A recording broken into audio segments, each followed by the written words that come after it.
আমি বোঝার চেষ্টা করছি একদম আজকে আমি ঝগড়াঝাটি তর্ক বিতর্কে না গিয়ে একদম প্লেন অ্যান্ড সিম্পল বোঝার চেষ্টা করছি, যেখানে এত মানুষ একটা নির্দিষ্ট দেবতা হোক বা একটা মন্দিরকে নিয়ে আবেগপ্রবণ, সেখানে কেন একটা রাজনৈতিক দল তাদের ছুটমার্ক থাকবে?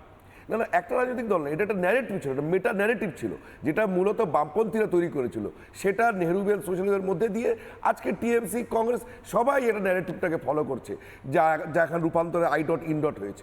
তাদের কথা হচ্ছে যে রাজনীতিতে সব কিছু থাকবে, রাজনীতিতে একমাত্র ভগবান রাম থাকবে না, রাজনীতিতে হিন্দু ধর্ম থাকবে না। এবার যদি হিন্দু ধর্মও থাকে তাহলে রাম থাকবে না, রাম বাদ দিয়ে অন্যেরা থাকবে।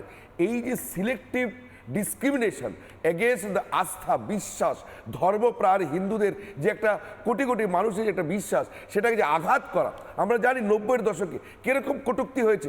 বলে ওখানে একটা হাসপাতাল করো, অযোধ্যায় একটা স্কুল করো, অযোধ্যায় কলকারখানা বসাও, ওখানে মন্দির করে কি হবে?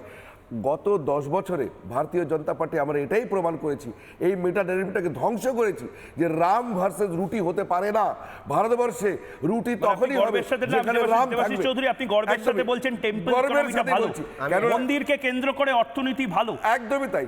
আপনি সেটা এখানে বসে বলছেন? একদমই বলছি, মানে মন্দির হবে, মন্দিরকে ঘিরে ব্যবসা হবে, অর্থনীতি উন্নয়ন, এই সমস্ত কিছু হবে এবং এটা ভালো। শুধু তাই নয়, এই যে আমার কথাটা যে কত সত্য, এর জ্বলন্ত উদাহরণ হচ্ছে পশ্চিমবঙ্গ।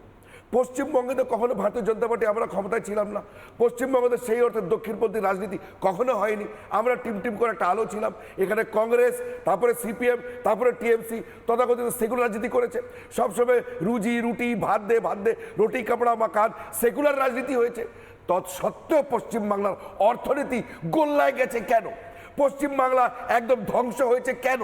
এখানে তো অনির্বাণ হাত তুলছে, ফাঁসিবাদীরা আমরা তো পশ্চিমবঙ্গ ধ্বংস করিনি, এখানে তো সেকুলার নাই ছিল চিরকাল ধরে 47 থেকে।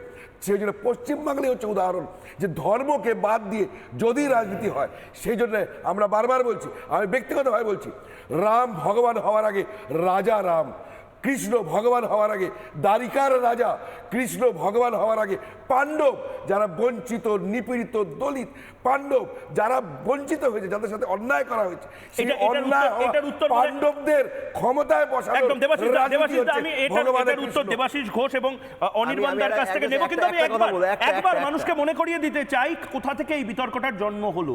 এই বিতর্ক দীর্ঘদিন ছিল, কিন্তু সায়নী ঘোষ যেভাবে দেবাশিস চৌধুরী রাগঢাক না করে বললেন রাজনীতি এবং ধর্ম তার মধ্যে কোনো আলাদা জায়গা থাকতে পারে না, ঠিক সেভাবেই সায়নী ঘোষও কি সুন্দরভাবে একটা কথা বলে দিলেন, যেটা নিয়ে আবার বিতর্ক হলো। একবার শুনবো এবং তারপর দেবাশিস দা এবং অনির্বাণদার কাছে আসবো। মন্দির বানান, তাতে অসুবিধা নেই, কিন্তু যুবকরা বুঝতে পারছে যে এতগুলো মন্দির হচ্ছে নিশ্চয়ই আমাদের বাটি ধরে মন্দিরের সিঁড়িতে বসতে হবে, সেই জন্যই তৈরি হচ্ছে।